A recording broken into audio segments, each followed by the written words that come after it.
Hello and welcome to overview study IAS. Friend, इस lecture में हम लोग घटना चक्र के जीएस पॉइंटर का डिस्कशन कर रहे हैं, जो आज इंडियन पॉलिटी का पार्ट 14 है। इससे पहले हम लोग 13 पार्ट कंप्लीट कर चुके हैं। तो आप लोग पीछे का वीडियो नहीं देखा है तो उसको देख लीजिए, क्योंकि इसमें हम लोग सिलेबस को भी कवर करते हुए लेके चल रहे हैं, कोई सिलेबस का पॉइंट ना छूटने पाए। और बेसिक कंसेप्ट को भी समझाने की कोशिश कर रहा हूँ, जिससे कि आप ये आसानी से हमको परीक्षा में इसका लाभ उठा सकें। तो जीएस घटना चक्र जीएस पॉइंटर 2024 सिंप्लीफाई में आपका स्वागत है। चलिए हम लोग शुरू करते हैं आज का डिस्कशन, जो कि पार्लियामेंट पार्ट 2 है। इसके पहले हम लोग 13 लेक्चर कर चुके हैं, तो आप देख सकते हैं पीछे जाके। तो टाइम वेस्ट न करते हुए हम लोग शुरू करते हैं। तो यहाँ पर पहला पॉइंट है, in which year was Rajya Sabha constitute for the first time 1952। लेकिन याद कैसे रहेगा?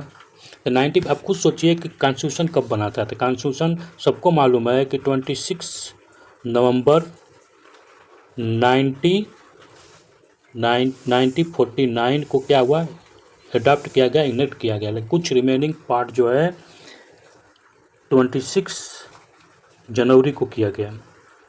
ठीक, कब? 1950। जब कॉन्स्टिट्यूशन इन्फोर्समेंट 1950 को कंप्लीट होता है, तो आप समझिए कि उसके बाद ही तो इलेक्शन होगा। और उसके बाद इलेक्शन होगा तो इलेक्शन से पहले क्या होगा? इलेक्शन होगा तो उस समय क्या होगा? तब राज्यसभा और लोकसभा का कॉन्स्टिट्यूट किया जाएगा, पार्लियामेंट का कॉन्स्टिट्यूट किया जाएगा, पार्लियामेंट के दोनों हाउस का। तब अब इलेक्शन के बाद ही, तो इलेक्शन कब हुआ था? तो इसी टाइम 1952 में इलेक्शन हुआ, उसी टाइम ये भी। ठीक, समझ में आया? याद करने का ट्रिक यही है। नेक्स्ट, कहानी से जोड़ेंगे ना तो आपको याद रहेगा। Next, Rajya Sabha consist of, Rajya Sabha में 250 मेंबर होते हैं। कितना? 250 मेंबर। 12 मेंबर जो नॉमिनेट होते हैं प्रेसिडेंट के द्वारा। ये 7 फील्ड से होते हैं, 7 फील्ड से एक्सपर्ट होते हैं। ये परीक्षा में पूछ लिया जाता है। कितने फील्ड से? तो 7 फील्ड से। Representation of the state in the council of state is based on. तो यहाँ पर state in council of state in council of state is based on ratio of their population. तो स्टेट की ratio पर, मतलब जिस state का population कम है वहाँ का संख्या राज्यसभा की कम है, जहाँ पर पॉपुलेशन ज़्यादा है वहाँ पर राज्यसभा की संख्या ज़्यादा है। जैसे उत्तर प्रदेश की जनसंख्या वो ज़्यादा है, तो उसके राज्यसभा के मेंबर की संख्या अभी कितनी है? तो 31 है। Next, which of the given statement is correct? Union territory are not represent in Rajya Sabha. नहीं, यूनियन टेरिटरी का रिप्रेजेंटेशन है राज्यसभा में। ठीक ना? It is within the preview of the chief election commission to educate the election distribute. Chief election commission क्या होता है? Educate करता है। तो यही, अगर इनमें कुछ भी होता तो उसका प्रीव्यू चीफ इलेक्शन कमीशन ही करेगा। ठीक ना? तो इसमें कौन सा इसमें करेक्ट स्टेटमेंट? तो यहाँ पर नॉट रिप्रेजेंटेटिव बोल रहा है। तो ना, देखिए आप अब दिल्ली का ही देख लीजिए। दिल्ली क्या यूनियन टेरिटरी है, लेकिन उसके मेंबर भेजे जाते हैं। तो आप न्यूज़पेपर पढ़ते हैं तो आपको कुछ क्लियरिटी यहाँ से मिल जाएगी। ठीक है ना? कुछ न्यूज़पेपर से मिल जाएगी। करंट अफेयर इसीलिए इंपॉर्टेंट है, तो आप करंट अफेयर पढ़ते रहिए, न्यूज़पेपर को ध्यान देते रहिए, क्योंकि न्यूज़पेपर में नहीं बताया जाता है। ठीक, तो according to constitution of India parliament consist of Lok Sabha and Rajya Sabha only. नहीं, जहाँ भी ओनली जिस वर्ड में आ गया तो समझिए कि वो सेंटेंस गलत है। ठीक ना? क्या? जब भी ओनली आ गया तो वो सेंटेंस गलत है। पार्लियामेंट कंसिस्ट किसका था? प्रेसिडेंट ऑफ इंडिया और हाउस, 2 हाउस हैं जो उसके से कंसिस्ट होता है। ठीक ना? तो यहाँ पर कोई भी नहीं, यहाँ पर एक चीज़ समझने वाले कि चीफ इलेक्शन कमीशन, अगर कोई भी इलेक्शन डिस्ट्रीब्यूट होता है किसमें, तो तो वो चीफ इलेक्शन कमीशन के पास नहीं। ठीक ना? अगर ये राज्यसभा से रिलेटेड है, preview of the chief election commission to adjust the election, नहीं, ये गलत है। ठीक है ना? तो इसमें से कोई ऑप्शन सही नहीं है। ठीक, इसमें से कोई ऑप्शन सही नहीं है। Next, the member of the council of state are elected by. The member of council of state elected by.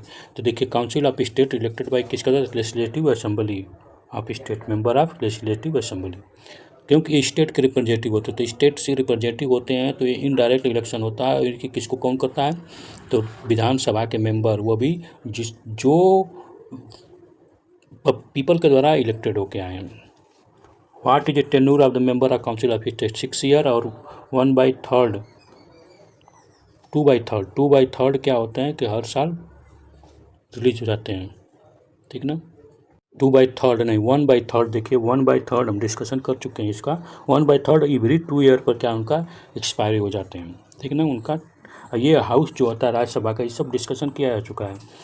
Rajya Sabha का जो हाउस होता है परमानेंट होता है, ये कभी भी ख़त्म नहीं होता है, इतना जान लीजिए। परमानेंट हाउस इसका नाम भी रखा गया है।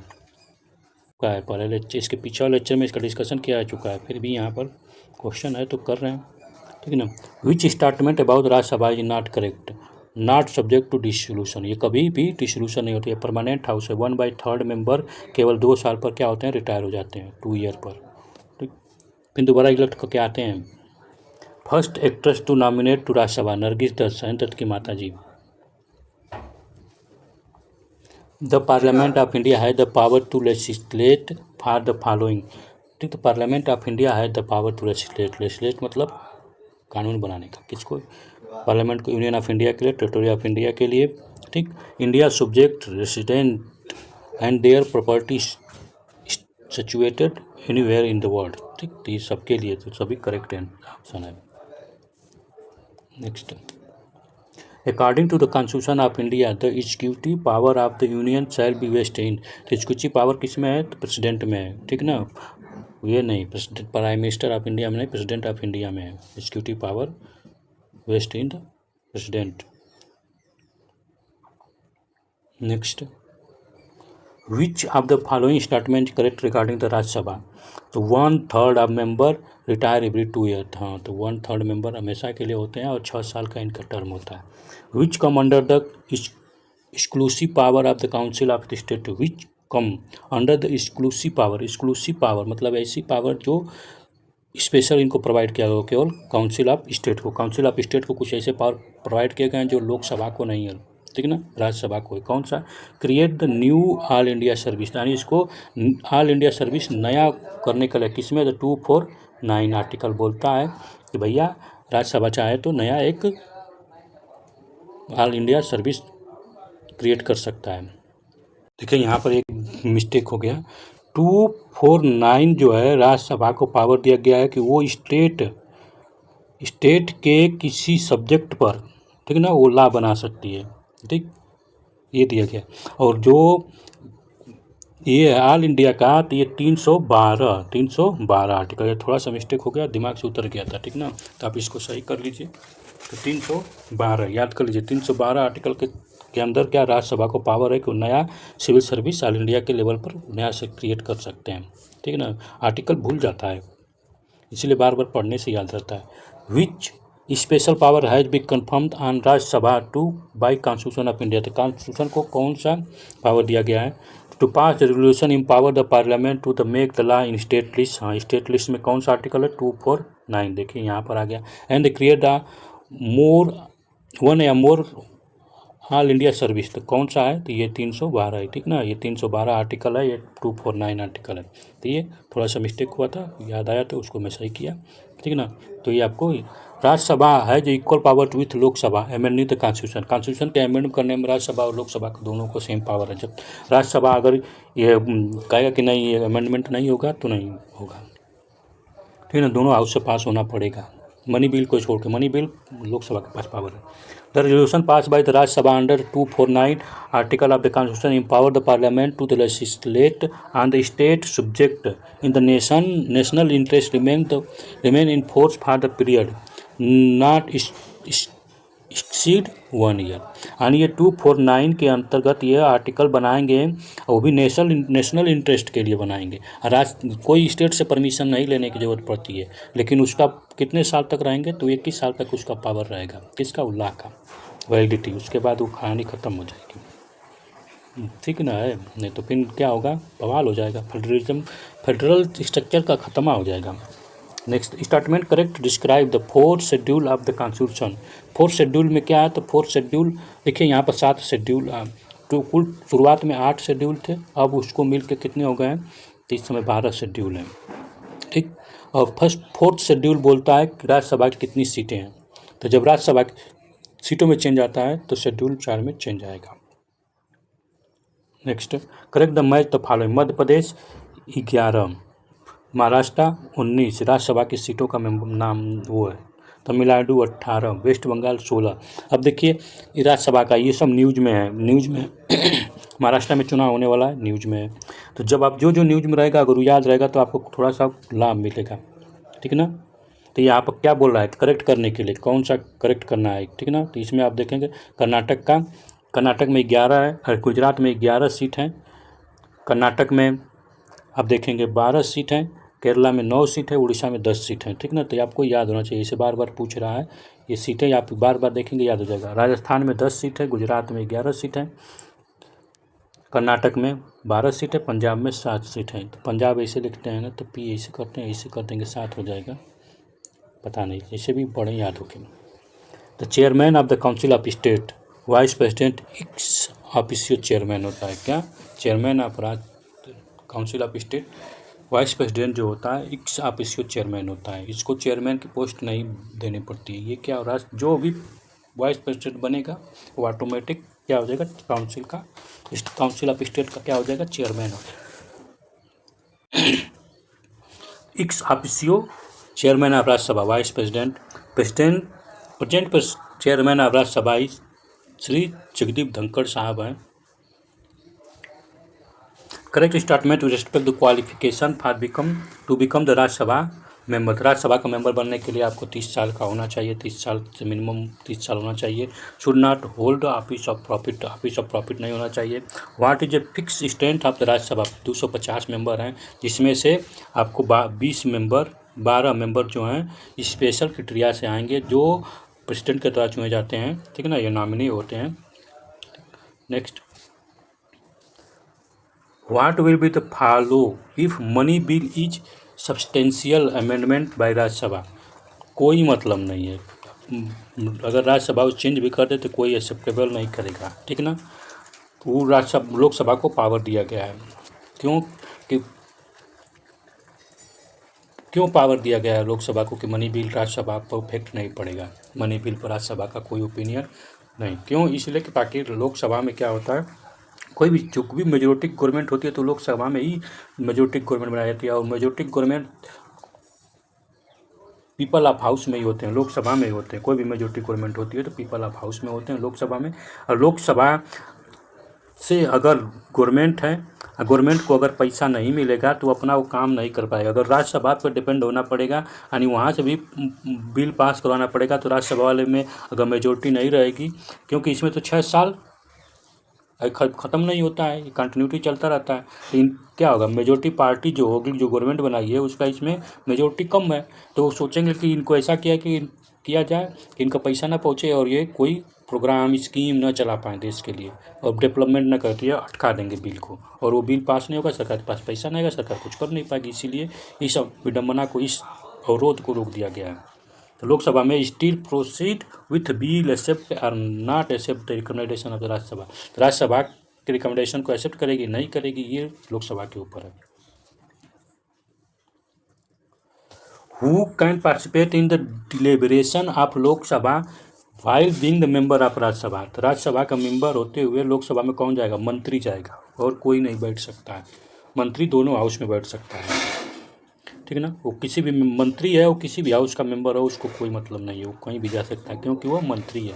The correct statement about Rajya Sabha, it is not subject to dissolution. ये कभी भी खत्म नहीं होता है, हमेशा परमानेंट रहता है। 1/3 member are retire 2 year.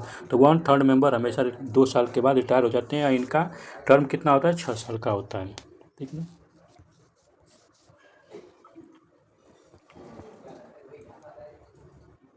Given the below two statement, one is level assertion and other is region, ठीक ना। The council of state is not subject to dissolution, correct बात है, ये कभी डिसोल्यूशन है, इसका परमानेंट हाउस है, कभी ख़त्म नहीं होता है। रीजन क्या, it's nearly possible 1/3 of the it member retire and expire of every second year. तो एवरी सेकेंड ईयर पर 1/3 रिटायर हो जाते हैं, इसलिए ये क्या होता है कि परमानेंट हाउस बना रहता है। सभी मेंबर रिटायर हो जाते हैं एक साथ तो नहीं बनाते, इसलिए क्या है, ये रीजन सही दे रहा है, यानी ये बोल रहा है कि इसलिए होता है, और ये बोल रहा है इसलिए होता है, कारण दे रहा है, ये कारण है, ये रीजन दे रहा है, ठीक ना।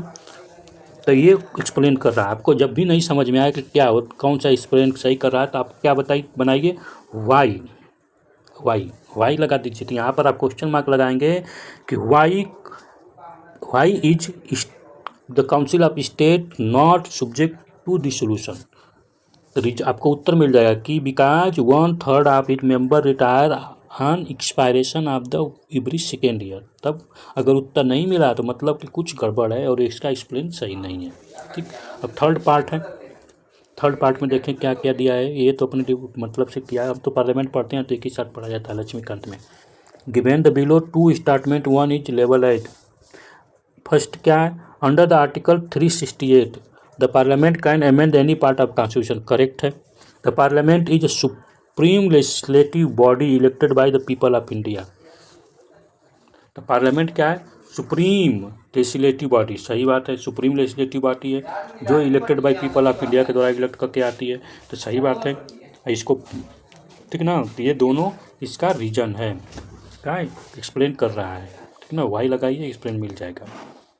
Minimum how many time parliament has been meet year, एक ईयर में 2 बार मिलने का प्रावधान कॉन्स्टिट्यूशन में बोला गया, ट्वाइस, लेकिन 3 बार हम मिलते हैं।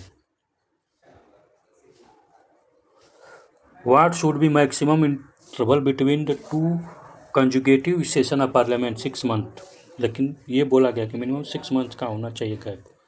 मैक्सिमम इंटरवल जो होना चाहिए 6 मंथ से ज़्यादा नहीं होना चाहिए। मतलब कि पहला सेशन चला, आज सेशन 2 चल रहा है, तो मैक्सिमम 6 मंथ्स का इसका होना चाहिए बीच में गैप, लेकिन ऐसा कभी नहीं हो पाता, कभी इमरजेंसी के टाइम शायद हो, इसलिए बताएंगे। The following is are state the constitution of India, the president shall not be member of either house of parliament. President जो होता है किसी भी हाउस का मेंबर नहीं होता। प्रेसिडेंट किस में है, तो 52 आर्टिकल में प्रेसिडेंट है, ठीक ना। Parliament shell consist of the president and 2 house, हाँ पार्लियामेंट 2 हाउस और प्रेसिडेंट से मिलके बना होता है, ठीक ना।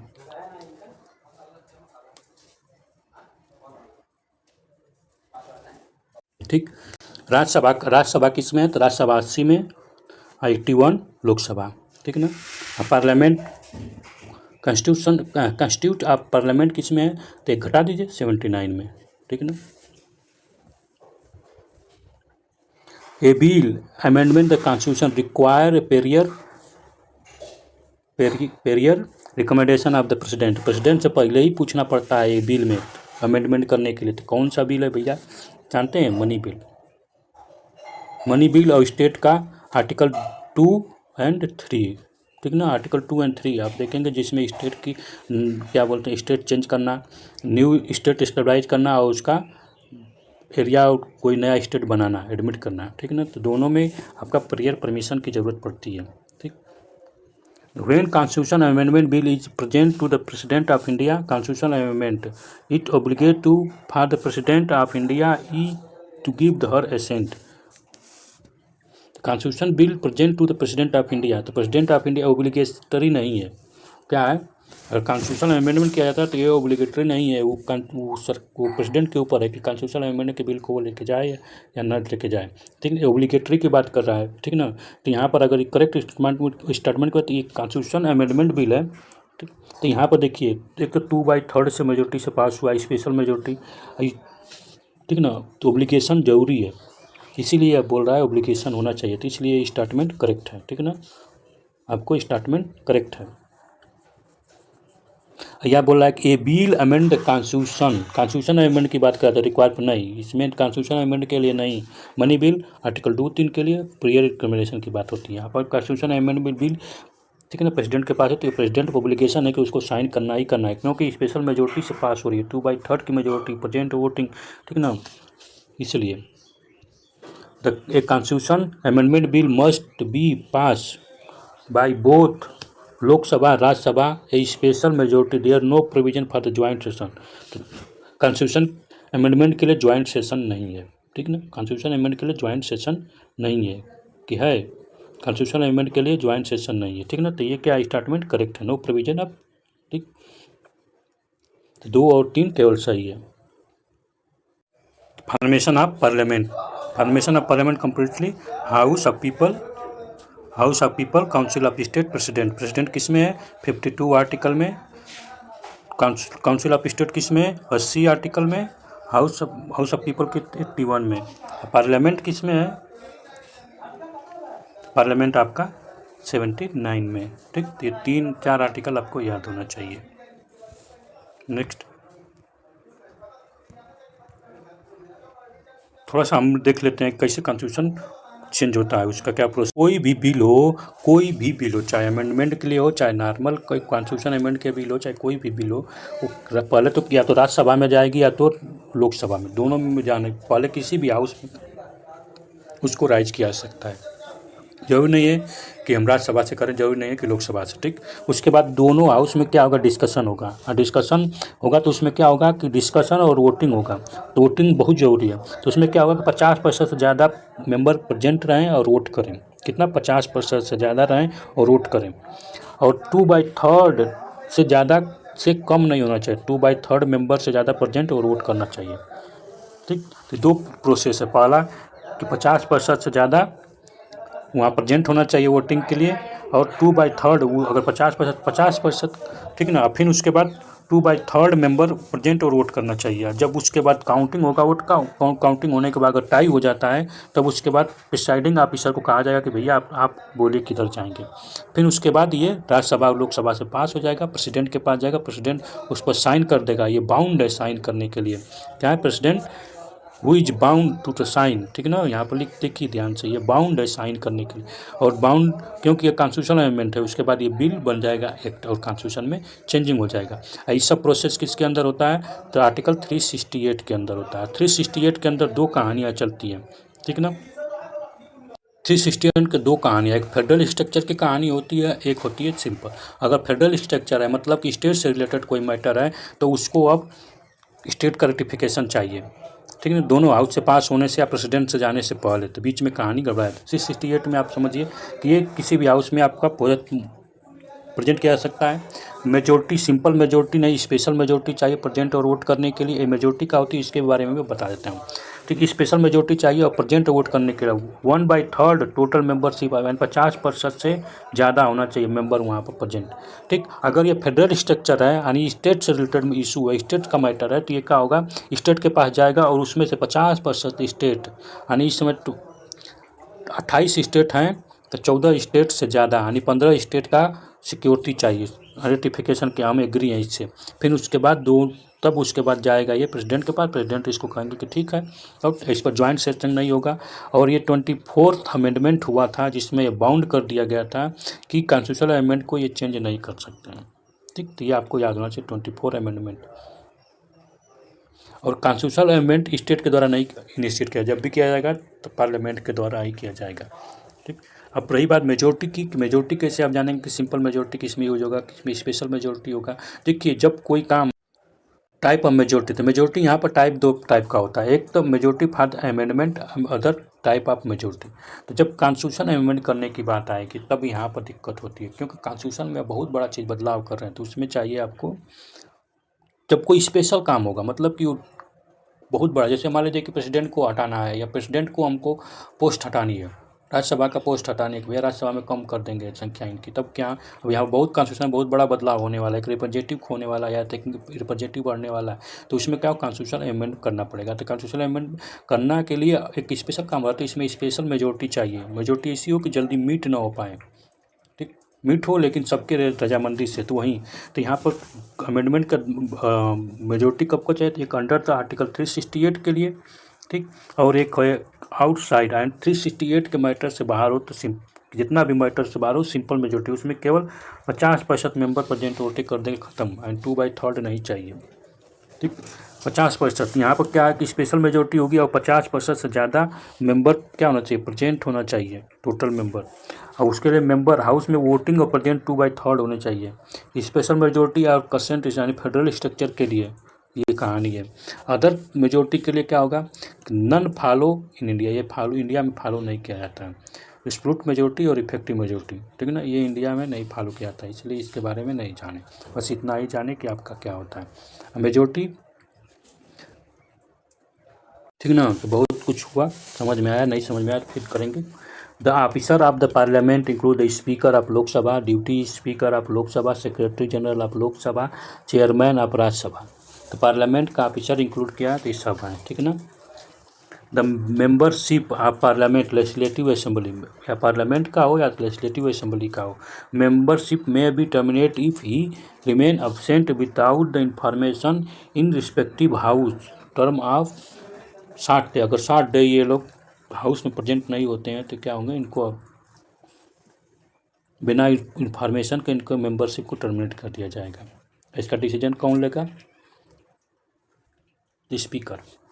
Which one of the following provision deal with the privilege immunity of member of parliament under the constitution of India. तो प्रोविजन पूछ लिया, तो प्रोविजन जब पूछेगा मतलब कि आर्टिकल 105 आर्टिकल में इनको बोला गया कि क्या प्रिविलेज रहेगा, क्या इम्यूनिटी रहेगी जब पार्लियामेंट का मेंबर है। तो next, which one of following is not collective privilege of the member of parliament, freedom from the attendance as witness। तो विटनेस बनने के आपको फ्रीडम पार्लियामेंट नहीं देता है, प्रिविलेज नहीं देता है, ठीक ना। Privilege motion can be rise against the minister when withhold the fact of case or give the distorted version of the fact। तो प्रिविलेज मोशन आएगा इन्हीं के खिलाफ जब ये कुछ गलत प्रूफ करेंगे, कौन, मिनिस्टर साहब, ठीक। लेकिन आता नहीं है, इस समय तक कुल गलत पर चल रहा है। Who among the following has the right to vote in election to both Lok Sabha and Rajya Sabha. कौन ऐसा है जो दोनों को वोट देता है, ठीक। Elected member of the lower house of state legislative का मेंबर जो होता है वो लोकसभा और राज्यसभा दोनों को वोट देता है, ठीक है ना। लोकसभा को कैसे देता है, तो लोकसभा को देखिए वो सिटीजन के रूप में देता है, राज्यसभा को मेंबर के रूप में देता है, लेजिस्लेटिव मेंबर के रूप में। यूनियन पार्लियामेंट में भी legislate on the any subject of the state list, implement the international agreement by consent of the state when proclamation emergency in operation, emergency proclamation को स्टेट में बना सकता है। National interest and after the resolution pass by council of state 2/3 majority से। तो ये तीनों process है जिसमें क्या होता है कि पार्लियामेंट जो है स्टेट सब्जेक्ट पर कानून बना सकता है, ठीक ना। तो इंटरनेशनल एग्रीमेंट के टाइम बना सकता है, ठीक। ये आपको याद रहना चाहिए और न्यूज़ में आता रहता है, ठीक है ना। न्यूज़ पेपर आप पढ़ेंगे, करंट अफेयर पढ़िए तब जाके कुछ होगा, नहीं तो फिर नहीं। The parliament can make law for the whole of any part of India for implement the international treaty without the consent of any state. तो बिना स्टेट के पूछे वो क्या कर सकता है कि इंटरनेशनल ट्रीटी को इम्प्लीमेंट करने के लिए वो लॉ बना सकते हैं। Under which article of Indian constitution the parliament make the law and state list for the giving effect international agreement 253 के अंदर पार्लियामेंट को पावर है कि वो लॉ बना सकता है बिना तो पूछे, ठीक है ना। जो बोला जा रहा है कि कॉन्स्टिट्यूशन अमेंडमेंट कर, लेकिन यहाँ पे कॉन्स्टिट्यूशन अमेंडमेंट नहीं हो रहा है, यहाँ इंटरनेशनल ट्रीटी को करना है। Who can legislate on the subject which are not include any of the list of subject given in constitution. Parliament अगर कोई भी कॉन्स्टिट्यूशन में सब्जेक्ट नहीं है तो उस पर लॉ बनाना हो तो उसमें क्या करेगा, पार्लियामेंट डिसीजन करेगा। Which of the following are exclusive power of the Lok Sabha. Lok Sabha का एक्सक्लूसिव पावर क्या है, तो एक्सक्लूसिव पावर ये रेटिफाई डिक्लेरेशन ऑफ इमरजेंसी, नहीं, इमरजेंसी दोनों हाउस का चाहिए। Pass the motion of no confidence, हाँ नो कॉन्फिडेंस मोशन लोकसभा में ही चलता है, तो इम्पीचमेंट पे नहीं, ये केवल प्रेसिडेंट का इम्पीचमेंट करना हो तो लोकसभा राज्यसभा दोनों चाहिए, तो ओनली 2 इज करेक्ट। जब कुछ बड़ा होगा तो दोनों हाउस का, ठीक है ना, और जब कुछ छोटा होगा तो बस ज़्यादा इफेक्ट नहीं पड़ेगा, तो इसलिए बस लोकसभा से ही काम चला। Which of the following procedure will be enable to adopt the money bill that was once passed by Lok Sabha but was amended by Rajya Sabha. It will be deemed to have the pass if Lok Sabha it again either by accept or reject amend।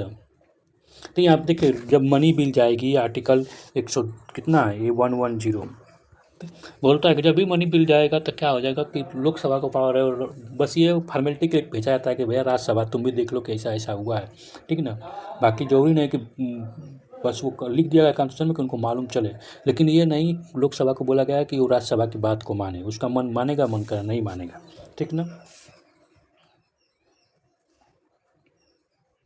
Consider the following statement, the constitution of India classify the minister into 4 rank: cabinet minister, minister of state with the independent charge, minister of the state and duty minister. तो यहाँ पर classify minister into है, minister qualify classification के बारे में पूछा गया था। कैबिनेट मिनिस्टर सबसे बड़ा होता है, उसके बाद स्टेट मिनिस्टर होता है जो इंडिपेंडेंट चार्ज है, फिर मिनिस्टर ऑफ चार्ज होता है, फिर ड्यूटी मिनिस्टर सबसे छोटा है। तो ये आपको मालूम होना चाहिए, ठीक है ना।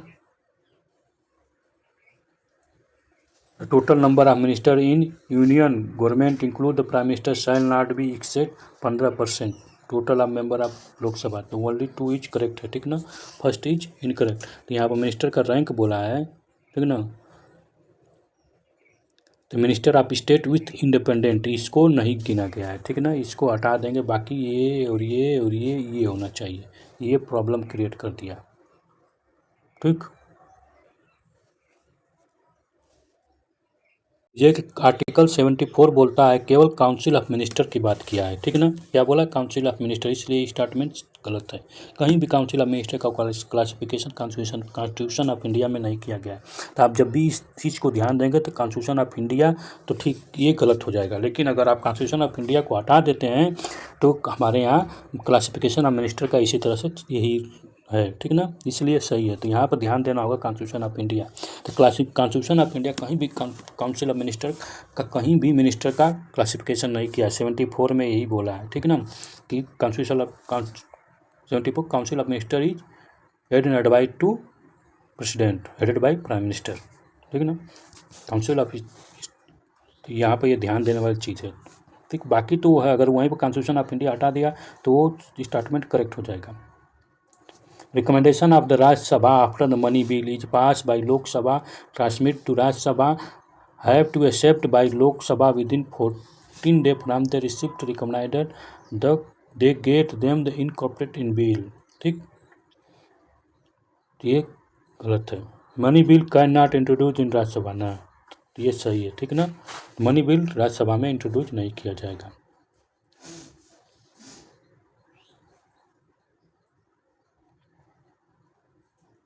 Speaker can ask the member of house to stop the speaking and let another member speak. This phenomena is known as the holding the floor, ठीक है ना। holding the floor को बोला जाता है कि भैया स्पीकर नहीं बोलता, आप देखते हैं ना, फिर बोलता है कि बैठी बैठिए, आप बहुत बोल रही, बैठिए बैठिए, आपका टाइम खत्म हो गया, दूसरा मेंबर को बोलने दीजिए। जीरो आवर क्या है, zero hour is contribute of the which country to be parliament system. तो ये इंडिया के हैं, जीरो आवर इंडिया के देन है, ठीक है ना। Zero hour is a working of Indian Parliament mean the time immediate follow by the question hour। तो क्वेश्चन आवर के बाद इसको फॉलो किया जाता है। What could be maximum time limit of zero hour, 1 hour को 1 आवर टाइम है इसका Lok Sabha. Time of zero hour in parliament, तो टाइम क्या है, 11 से 12 नून है और 12 से 1 PM, ये क्या है, जीरो आवर है पार्लियामेंट का। Zero hour politically jargon refer to question answer session, इसमें पूछा जाता है क्वेश्चन आंसर, ठीक ना। The parliament can make any law for whole any part of India implement international treaty without the consent of state, ठीक। तो बिना state से पूछे वो पास कर सकते हैं।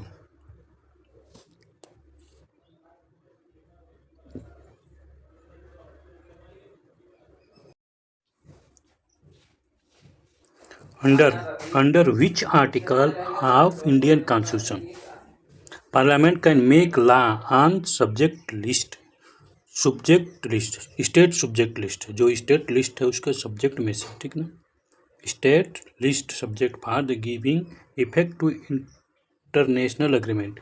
तो यहाँ पे पूछ रहा है कि कौन सा आर्टिकल है जो इंडियन कॉन्स्टिट्यूशन में, वो कौन सा आर्टिकल है जिसमें पार्लियामेंट जो है स्टेट लिस्ट के सब्जेक्ट पर कानून बना सकती है जो इंटरनेशनल एग्रीमेंट को प्रभाव में करेगा, इफेक्ट में लाएगा। ठीक, तो वो आर्टिकल है 253 याद कर लीजिए 253, जिसमें इंटरनेशनल एग्रीमेंट को इफेक्टिव करने के लिए सब्जेक्ट लिस्ट पर स्टेट लिस्ट पर सब्जेक्ट लिस्ट नहीं स्टेट लिस्ट के सब्जेक्ट पर पार्लियामेंट लॉ बना सकती है। ठीक ना। और है 249 आर्टिकल याद कर लीजिए, ये भी राज्यसभा को पावर है, राज्यसभा इस पर क्या करती है, स्टेट लिस्ट से बिना पूछे बना सकती है। ठीक, और भी आर्टिकल है। Money bill pass by Lok Sabha से पास हो गया है। Deem to have been pass by Rajya Sabha also when no action is taken by the Rajya Sabha within. तो लोकसभा अगर मनी बिल लोकसभा से पास हो गई है तो राज्यसभा से कितने दिन तक एक्शन न करने पर यह समझा जाएगा कि वो पार्लियामेंट से भी पास, राज्यसभा से भी पास हो गए। तो 14 दिन का टाइम दिया गया है। 14 दिन के तक राज्यसभा सोच के बचा सकती है कि इस पर एग्रीमेंट का एग्री करती है, नहीं करती है, कुछ भी करे कोई मतलब नहीं, केवल फॉर्मेलिटी होती है 14 दिन राज्यसभा के पास भेजना। 14 दिन तक राज्यसभा इसको होल्ड कर सकता है, उसके बाद ये ऑटोमेटिक माना जाता है कि पास हो गया। Which bill can not be first introduce Rajya Sabha, तो मनी बिल जो है राज्यसभा में नहीं लोकसभा में पारित किया जाता है। इसको हमेशा लोकसभा में पास किया जाता है। लोकसभा से पास हो गया, इंट्रोड्यूस लोकसभा में किया था, अगर लोकसभा से पास हो गया तो इसको पास माना जाएगा। ठीक है, आर्टिकल कौन सा, तो 110 याद करें। Money bill introduce first in Lok Sabha when bill is refer to joint sitting both house of parliament is has been pass by simple majority member present and vote. Simple majority चाहिए, ठीक ना, और कुछ नहीं, स्पेशल मेजोरिटी नहीं, 2/3 का voting और present नहीं चाहिए, बस 50% प्रेजेंट और वोट करते हैं, बस काफ़ी है। Who preside over the joint sitting, joint sitting जब भी होता है तो लोकसभा का स्पीकर जो है उसको प्रिसाइडिंग ऑफिसर होता है। Who preside over the joint sitting both house of parliament, both house का स्पीकर ज्वाइंट सिटिंग करता है। इसका आर्टिकल आप लोग बताइए कौन सा आर्टिकल है, ठीक ना, आर्टिकल कौन सा है, 108 आर्टिकल। अरे यार सिंपल आर्टिकल याद रहना चाहिए। Joint sitting session both house of parliament is preside by joint speaker, Lok Sabha का speaker. Joint session both house of parliament is concern discuss and pass such bill where both house have the different opinion. Joint session कब होता है, जब दोनों house का क्या होता है, डिफरेंट ओपिनियन रखती है, तब उसके बाद ज्वाइंट सेशन होता है, दोनों मिलकर डिस्कशन करते हैं। ठीक ना, करेक्ट आप स्टेटमेंट बताना है कि ज्वाइंट सिटिंग जो होता है both house of parliament in section under, किसके अंडर है, तो 108 आर्टिकल ऑफ कॉन्स्टिट्यूशन में बोला गया है कि ज्वाइंट सेशन लिया जाएगा जब दोनों हाउस जो है अलग अलग ओपिनियन होता है। Joint sitting, first joint sitting of Lok Sabha और राज्यसभा हेल्ड इन 1916 हुआ था, तिब्बत चाइना वार को लेके हुआ था। Second joint sitting both house of parliament pass the banking service commission repel bill, जो कि बाद banking service commission repeal delete करने के लिए पास हुआ था। First joint meeting of both house of Indian parliament held in connection with the dowry abolition bill, तो dowry abolition bill के लिए हुआ था। फर्स्ट ज्वाइंट सिटिंग जो है डाउरी को ख़त्म करने के लिए हुआ था, फर्स्ट ज्वाइंट सिटिंग, ठीक है ना। डाउरी मैं बोला था चाइना वार नहीं है, डाउरी बिल के लिए, डाउरी जो था दहेज को ख़त्म करने के लिए।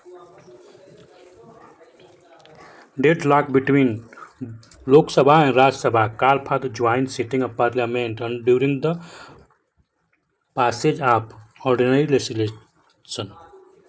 Joint sitting of both House of Parliament is held in connection with ordinary bill. Ordinary bill की केवल कॉन्स्टिट्यूशन अमेंडमेंट के लिए हम नहीं कर सकते joint sitting. Which express is appropriate regarding the message to the call joint sitting of both House under the Article 108 of the Constitution of India. Intention of Parliament, parliament का intention होगा तब वो कर सकता है, नहीं तो फिर नहीं।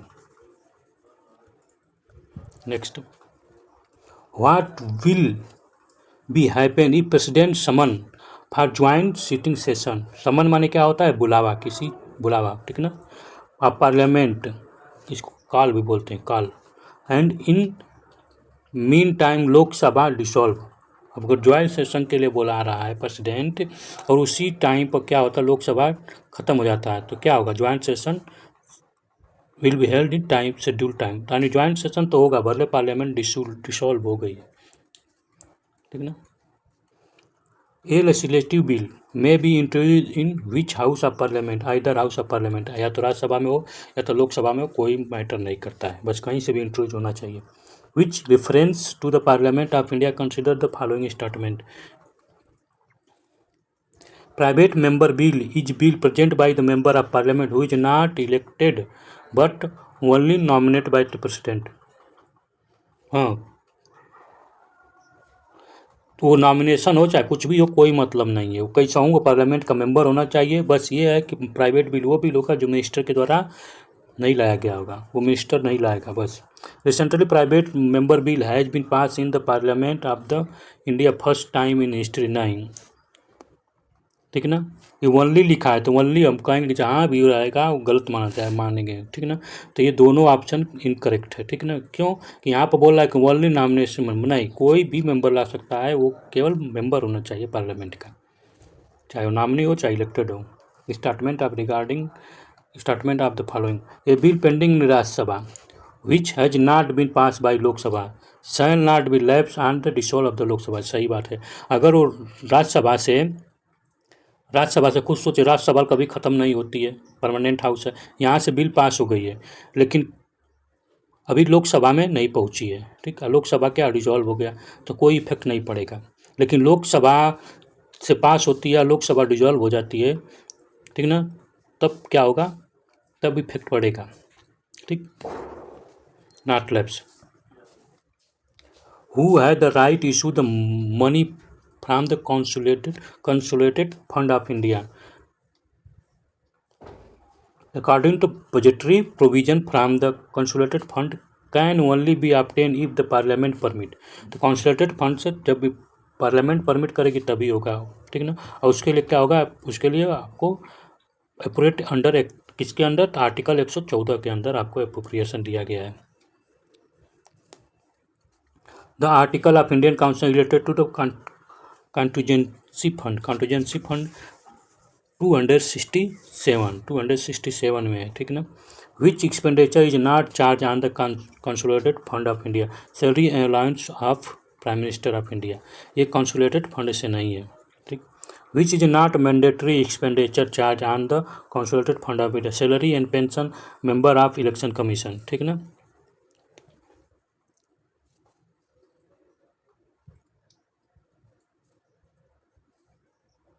which is largest item under the non-plan expenditure of the central government, interest payment जो है लार्जर आइटम है।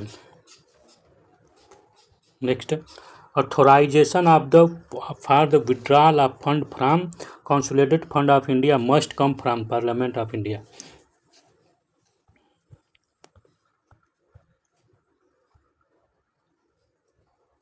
तो आज यहीं तक रुकते हैं, अगले बार मिलेंगे तो फिर कल इस अगले डिस्कशन करेंगे। ठीक है ना, एक ही दिन में बहुत ज़्यादा हो जाता है तो फिर आप लोग कहते हैं लंबा वीडियो हो जाता है। ठीक, तो आज यहीं 35 पेज तक ही रुकते हैं, कल के बाद 35 पेज के आगे बढ़ेंगे। ठीक है, तो चलिए, आपको अगर पसंद आया तो लाइक शेयर सब्सक्राइब कीजिए, चैनल को थोड़ा ग्रो कीजिए ना। ठीक ना, thank you for the watching. जय हिंद, जय भारत।